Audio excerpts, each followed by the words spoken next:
Hello, everybody, and welcome to the fifth episode of the Empowered Psychology podcast. And this is part four of my lupus survivor story.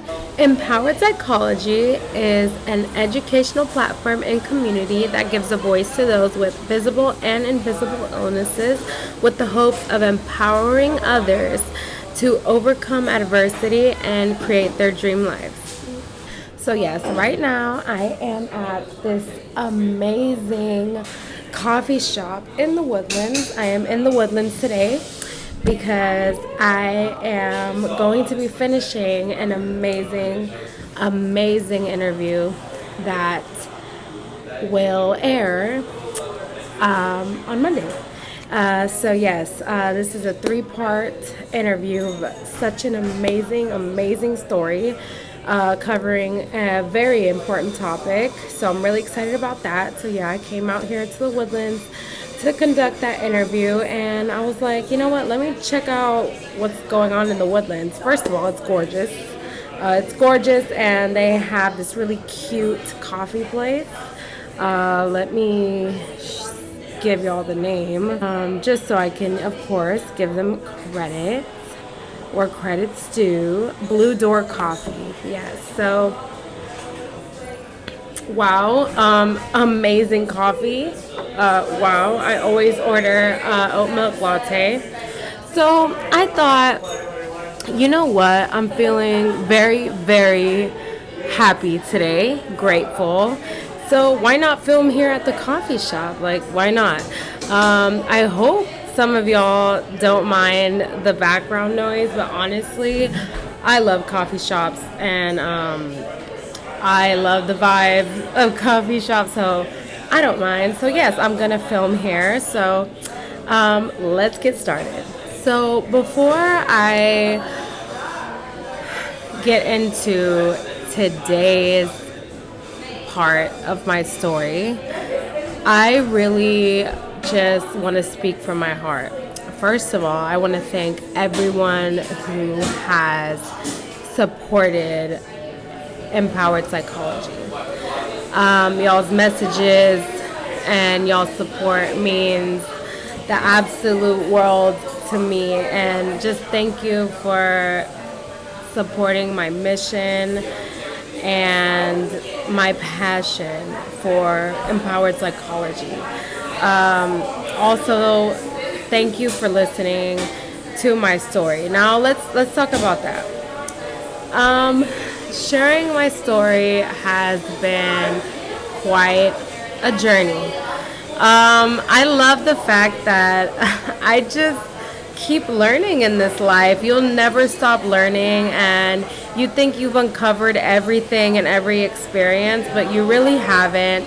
And throughout my life, the way that I view my story and the way that I experience what I've been through, it's gonna change. And that's what I've realized throughout sharing my story. Sharing my story has been hard. I'm not going to lie, you guys. It's been really hard on me emotionally and mentally because I went through so much. In the three previous videos covering my story, part one, part two, part three, it was just a lot. It was a lot. I went through so much. It was insane. I mean, I was coughing blood. I had inflammation in all of my organs, basically.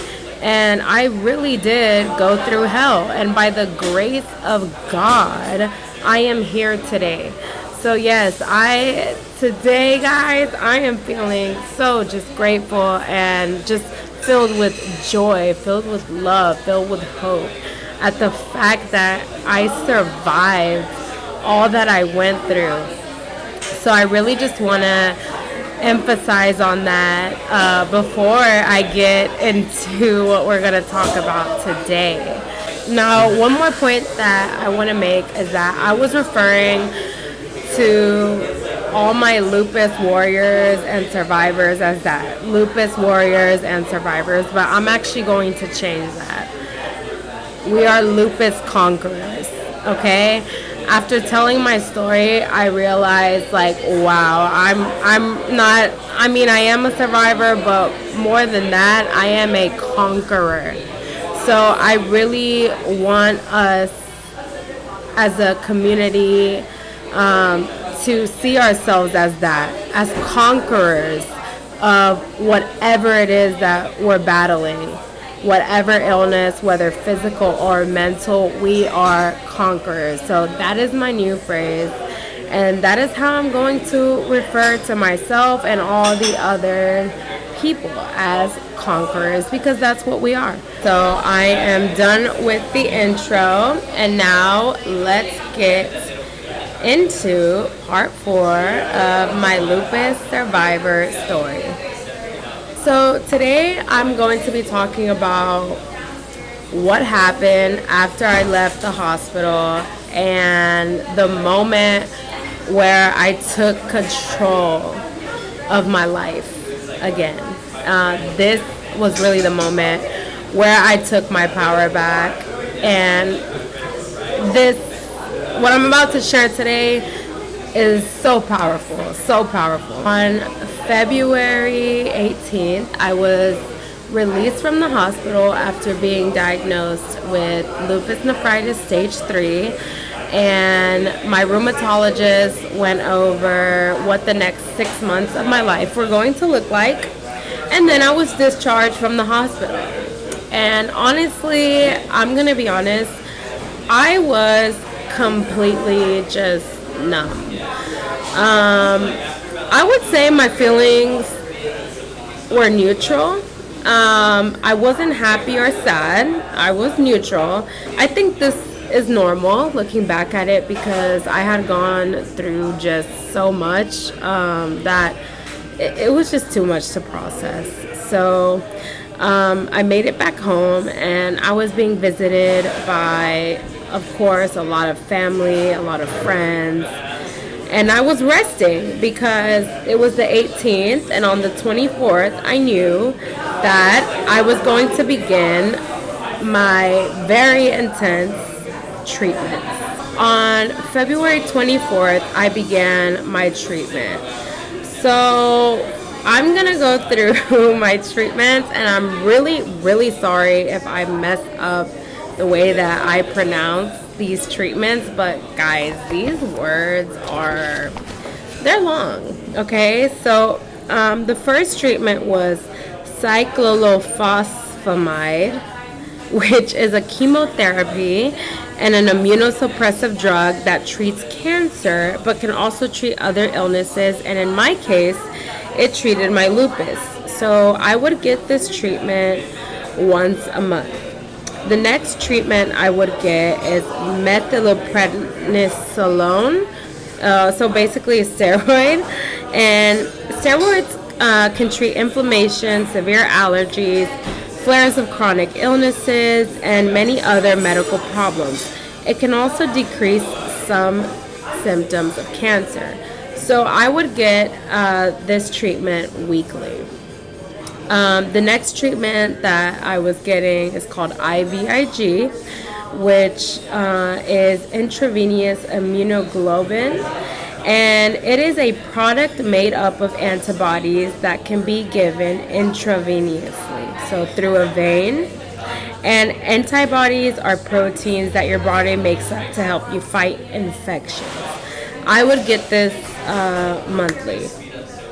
And then I was put on a whole bunch of medications like Celcept, hydroxychloroquine, and just a bunch. I think in total it was about 8 to 10 medications. And before I forget, I was taking steroids as well. So I remember on February 24th of 2016, I had my first treatment. So I had to get to the infusion center at Texas Children's Hospital really early, at around like 6:30 to 7 a.m. And the treatment didn't end until 5 p.m. It was a long long process. And by then, I was just fed up. I mean, I had been in the hospital basically the whole month up to that point. I was really sick. I had so many doctors that I saw, so many nurses, so many tests done, 2 surgeries. For some time, I didn't know what was wrong with me, and then all of a sudden, I knew what was wrong with me, and I was diagnosed, and it was just a hard diagnosis. I mean, it was just so much. At this point, I was just fed up. I was just fed up. And I am not gonna lie, I had a bad attitude that day. I was really rude to the nurses. I would tell them to just please give me the medicine and leave me alone.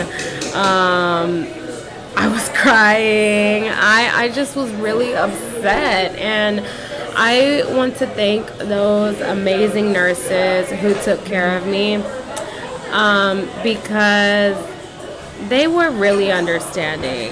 And I actually grew a relationship with them because I was with them for 6 months. And I know this was day one, but by the end of my treatment, honestly, we grew so close. I remember my last treatment, they even cried when I left because they were so happy and honored to have seen my progress and how I persevered through all of that. And I mean, they were joking, like, that first day you were so mean, and now you were just, so sweet. But yeah, I was not nice that day. And then on top of that, like, the doctors, my doctors, Dr. Ramirez and Dr. Shirley, they were coming into my treatments to visit me and then also explain what was going on and what treatments they were giving me. And I had my mom and my grandma there, and they started to cry, and that just kind of it just really made me upset because, I mean, I just felt like I wasn't normal. And if I'm not crying, why is everyone else crying? This was just how I was feeling, and it's honestly making me very aware of the complexities of the experiences of people who are physically ill. It's very complex, the way we feel, and I'm not going to judge myself because I was going through a lot. But it was just a day where my emotions were all over the place, and it was a lot because I remember going home that day after the treatment, and even throughout the week after the first treatment, just seeing myself change, my physical appearance, the way that I felt, and just knowing that this was going to be a process, a big process. I want to talk about some of the side effects that I experienced receiving these treatments. So, side effects number one, the one that was most prevalent to me, was my face. So yes, as you guys can see my face, I do have a round face, and I'm okay with that. I've always had chubby cheeks, but when I was taking the steroids and getting steroids through an IV, it was a lot. I think it was 1,000 milligrams of steroids through an IV, and then on top of that, I was taking 60 milligrams orally. So it was a lot of steroids, and steroids, they cause you to have like a really big face. And I have pictures of myself when I was on those high doses of steroids, and yeah, it was obvious. It was very obvious. But at the time, I didn't really let it get to me, and I didn't really care. And I'll get into how that happened, but I know that is really hard. I actually just got off of steroids because I did have a second flare where I had to get treatment, and I just finished that treatment in November. So I just got off steroids again. So I know how hard it is, and it really alters your appearance. Not only that, but for me, it took away my sleep. I feel like I was not sleepy ever.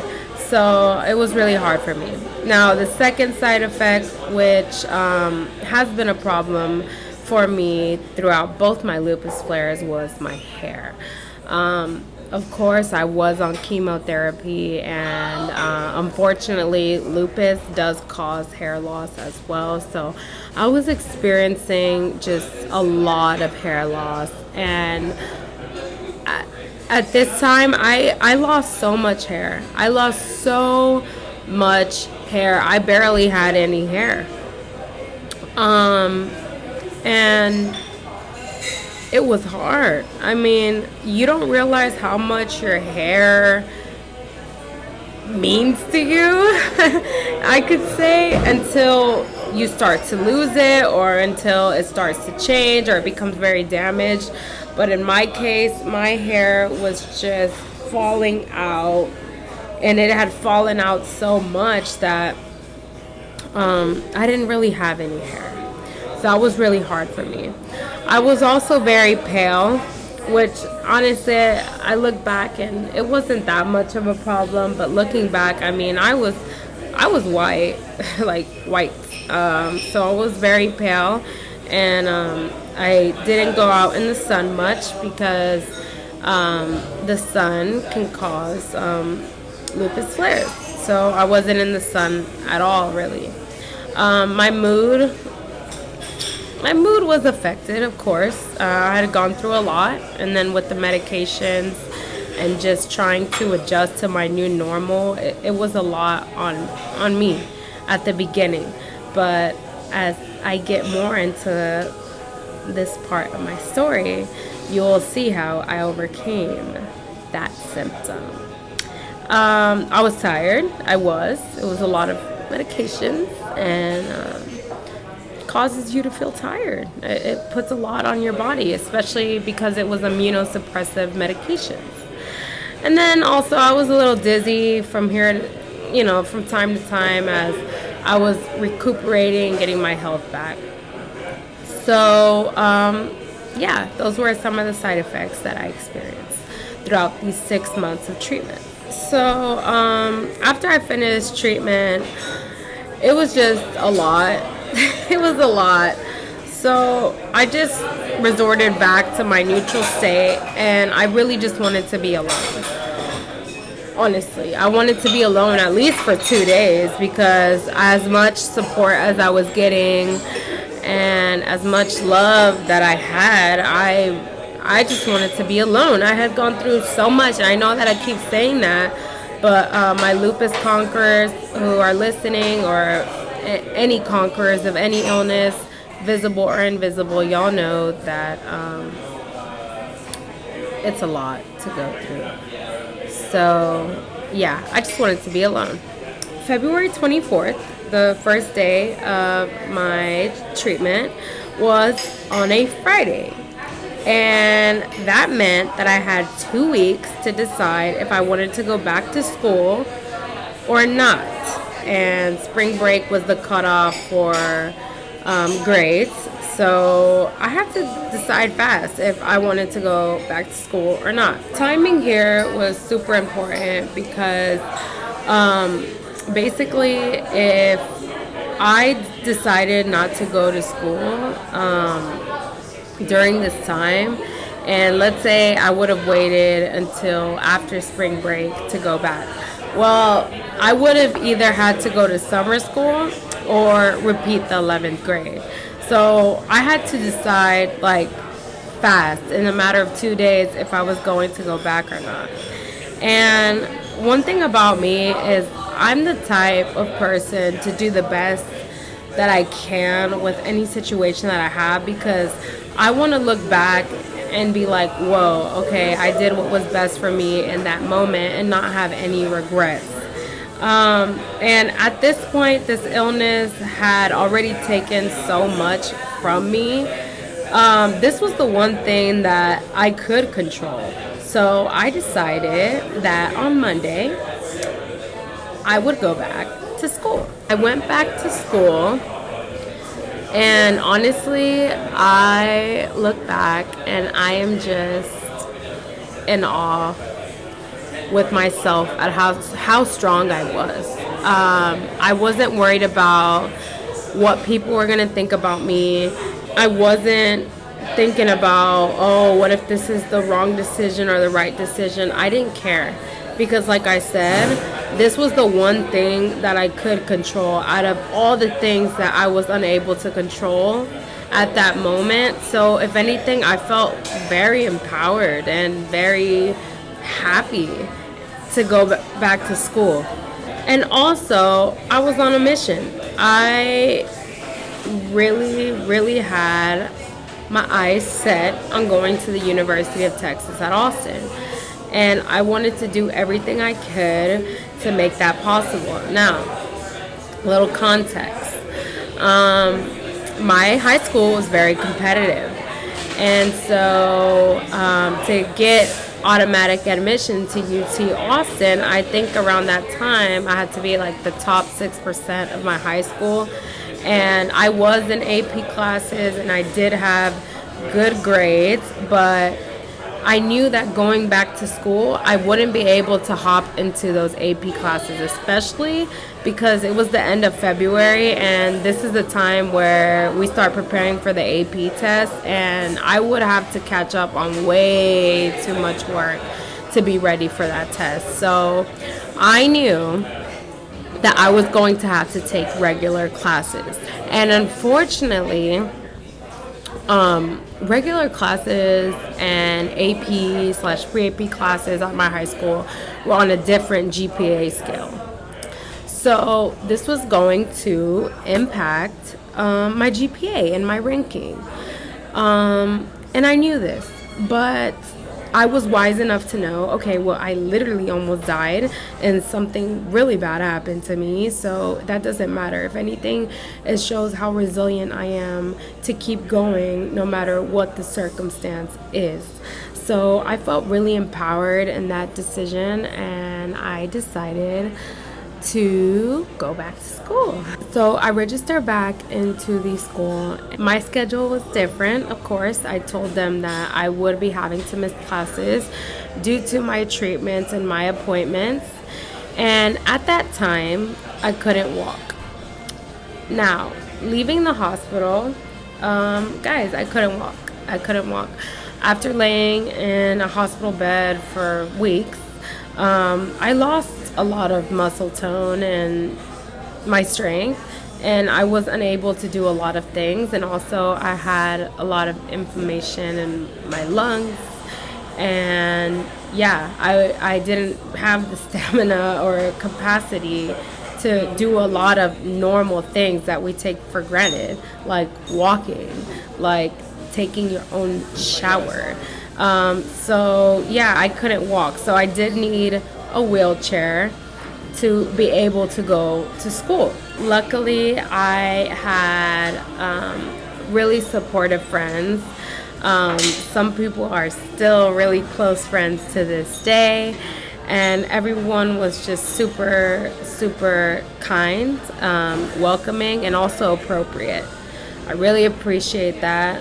Now looking back, like I really do appreciate that, because no one was asking me crazy questions. If anything, people were just like wanting me to feel good. You know, they were wanting me to feel welcomed and loved. So no one was really asking me, well, what happened? What is lupus? What is this? And I'm glad, because that probably would have destroyed me now looking back at it.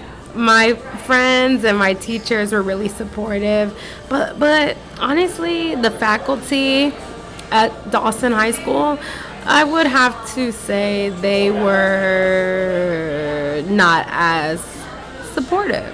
So I'm going to call out Dawson High School, and I really hope that they have changed now, because it's been a few years since this happened. But Dawson at the time only had one wheelchair. They should have more, but They let me use it for, I would say, my first like 4 days back at school. But then they said on the fourth day that I needed to give it back because they only had one, and that also I needed to practice my walking. Um, Look, at the time, I was not going to argue with them. I had the wisdom to know that my body could not handle an emotional breakdown or me getting upset. So I decided to start practicing walking and building my strength back. So I made an arrangement with them that during my third period class, after I finished my work, instead of watching makeup videos, at the time, I really loved watching Tati, and she would post around my third period class. Instead of, watching YouTube or talking to my friends, I would practice walking. So that day, I called two of my friends that I'm going to shout out, Delina Tran and Philip Newing, to help me. So I remember they wheeled me out of class, and the hallways were empty, and they were like, okay, let's practice. So they were both holding me. Delina was right here, Philip was right here, and I was walking with assistance. And I remember taking 10 steps and just being completely winded by the 10th step. Yeah, I'm out of breath. Like, honestly, like, I'm out of breath. Like, I just ran 10 sprints or something, when literally I just took 10 steps. And I told them to take me back to the nurse as soon as possible so that I could lie down and catch my breath. This was a very powerful moment in my life. Whenever I feel down, I remember this moment.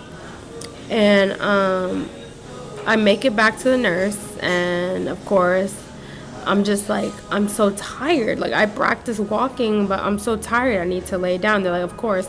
So I lie down, and I'm just lying down, guys. I'm lying down, and I'm looking at the big light. Like, y'all know those school lights that are like really big? Yeah, I'm looking at that light, and I'm just catching my breath and thinking. And I catch my breath for about 20 seconds, and I just start to tell myself, like, this is bad. Now, this is the moment where I accepted how bad this was. I realized that after I left the hospital on the 18th to this day, I think at this point it was the 27th of February, I really just didn't want to think. And one thing I'm going to tell all my lupus conquerors and all my conquerors of any illness is that the way to conquer your illness is to accept what is happening and the severity of whatever this illness is and what it is causing. You have to accept it. Because when you accept what's happening for exactly what it is, it doesn't make you weak. It doesn't mean that you're a loser or that you lost or that, whatever you may think. Because those thoughts are actually masked pride. You need to set your pride aside and accept what is happening. Because when you accept what is happening, that is actually you being a strong person. That is the moment where you can take control of what's happening and not fall into delusions that are going to keep you in these cycles of pain. So guys, it is really important to accept what is happening 100%.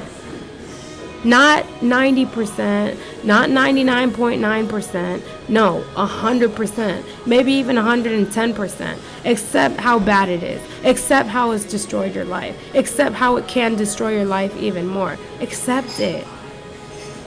Because when you accept things, that is you being grounded in reality. And the only way to conquer things correctly is to be grounded in reality. So for me, that was my reality check. That was my reality check. And that is where I took my power back. That is where I took my power back. And as I was writing this, I actually said it was my rock bottom. But no, it wasn't my rock bottom. It was my reality check. And I just kept telling myself, this is really bad, Christella. This is bad. Like, this illness is bad. Like, this illness is capable of taking your life. Clearly, I had made it to the other side, so it didn't take my life as in, like, me being dead. But it could take my life in other ways, like my quality of life, like my dreams. Because I've always been a dreamer, always. So I accepted that. And I was just thinking, I used to run up and down these halls every day. And now I can't even take 10 steps. I also was thinking about how I used to dance 15 plus hours a week doing so many amazing things with my body. You know? And now I can't even take 10 steps. I was looking back at my times when I would do all these flips, because I also trained in gymnastics, and now I can't even take 10 steps. I was just really soaking it in. And this is where I said it. Either I take control of my life now, or this illness is going to take control of me.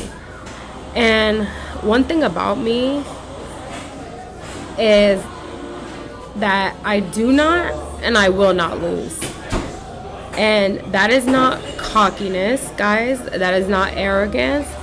But that comes from my will to live and get the most out of life. I truly want to live my best life. Like, that is my dream.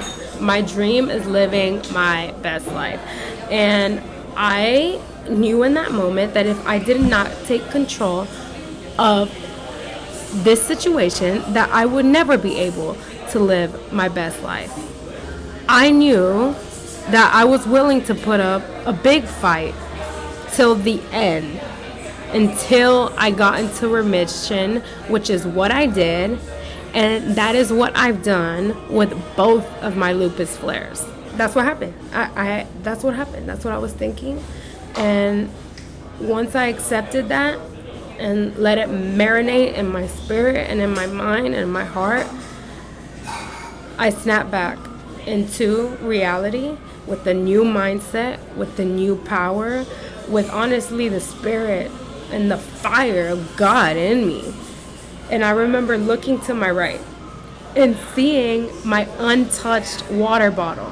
Now, guys, I know that I forgot to mention this in my previous parts of my stories, but when I got diagnosed and Dr. Ramirez gave me a rundown of what the next few months of my life were going to look like, I asked her, okay, I know that I'm going to be in treatments and I'm going to be doing X, Y, and Z, but what can I do on my own to make sure that I get better faster? She said, well, you need to drink water, exercise, and eat healthy. And honestly, I didn't really think about that much after I was released from the hospital, because like I said, I had gone through so much. I didn't really want to think at that time. But once this happened and I had that realization, I knew, like, I need to get on that now. So I remember I looked over and I see this water bottle, like my untouched water bottle that I didn't even touch. And by now it was like 11 o'clock. And so I remember I look at it and I hear like this voice tell me, like, drink it. And I grabbed that water bottle and I opened it and like I chugged it. And then I told Philip and Delina, okay guys, y'all are gonna walk me because clearly I can't walk. So y'all are gonna have to do most of the work. So this can be y'all's workout, but we're gonna walk over to the cafeteria and I'm gonna buy some water bottles. Well, I bought 9 water bottles, and by the end of the day, I had drank all of them. And I don't think I've done that ever again. But I do drink. I try to get like 2.5 liters of water a day. Sometimes I hit 3. But yes, this is where I, really took control of my health. And by the way, I've always been a Fiji lover. When I was sick, this is the only water that I drink. So I know a lot of people think water is just water, but no, it's not. And this is the best water ever. So yeah, I drank 10 water bottles that day. And after I bought the water bottles, I called my mom and I told her, Mom, today I want to get my gym membership. My mom, the queen, was like, absolutely. And she was kind of shocked because I couldn't walk and I wasn't really in good spirits, so she was shocked but happy to take me after school to get my gym membership. So I went to 24 Hour Fitness to get my gym membership. I still couldn't walk, so at the time, my mom was assisting me in walking. So I remember walking into the gym, and clearly, the people working there saw that my mom was helping me. And also, I still looked very sick. So they didn't say anything, but I can tell by how they were looking at me. They're like, whoa, like, what's happening to her? And so I signed up to the gym, and I don't know why, but I chose to use the elliptical. And I said, okay, well, my goal is to use this elliptical. And I'm going to do the elliptical every day for 30 minutes. And so I remember my mom walked me over to the elliptical. And I did my first cardio round, that 30 minutes of the elliptical. And I felt so empowered. I felt so happy.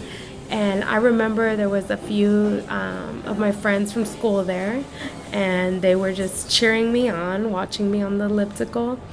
And I did it. I did the elliptical for 2 weeks. And after those 2 weeks, I could walk again. And this is where I just really started my journey of educating myself and planning things out for myself. At the time, I didn't even know the psychological benefits of planning things out for yourself, of doing self-care, of taking care of yourself. But I truly know that God was guiding me through all of this. And he gave me that insight and that wisdom to do these things for myself. So every day I had something to look forward to, whether it be a workout, whether it be a healthy meal or a healthy juice that I wanted to make, or a movie I wanted to watch. Or, I had a lot of friends who were supporting me, or my friends coming and hanging out with me. And, this was really me learning how to be happy.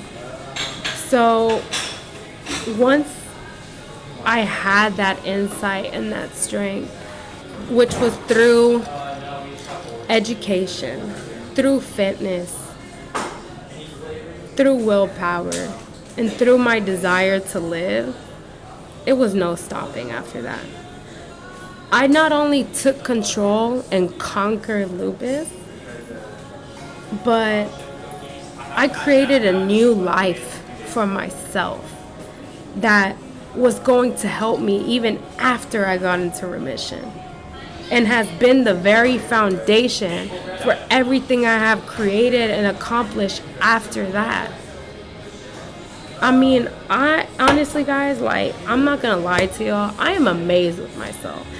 I did mention in the beginning that this did take an emotional toll on me sharing my story, but it's for a good cause because I know that I'm going to help so many people with telling my story. And not only that, but I'm helping myself. Like, I've never told my story the way that I'm telling it now. I don't know how much deeper I can get. I am literally giving and pouring all of myself into telling my story. And I realize I am my own hero. I don't need to look for motivation. I already have it within me in my own story and how I have overcame so much. And it was thanks to accepting how bad my illness was and not letting pride get in the way of my growth.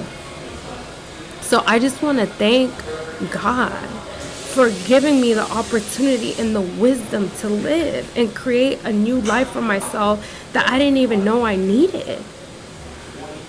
And so what was meant to destroy me actually was the best thing that ever happened to me. And for these next 6 months, I really healed my mind, my body, and my spirit. And 6 months later in August, when they repeated my surgeries to check my organs, guys, it had looked like nothing happened.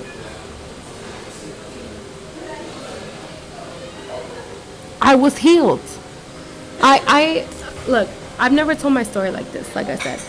And every doctor that I go to, because I'm from Houston, and when I went to UT Austin, I moved to Austin and I changed my providers. And every doctor I've seen has always told me the same thing. Whoa, I went through your medical records and you were so sick and blah, blah, blah. But I had never really like looked back at my story like that, as introspectively as I have now. And now I understand what they mean by how shocked they were, because I was so freaking sick. I was sick. Like, I had so much inflammation in all of my organs.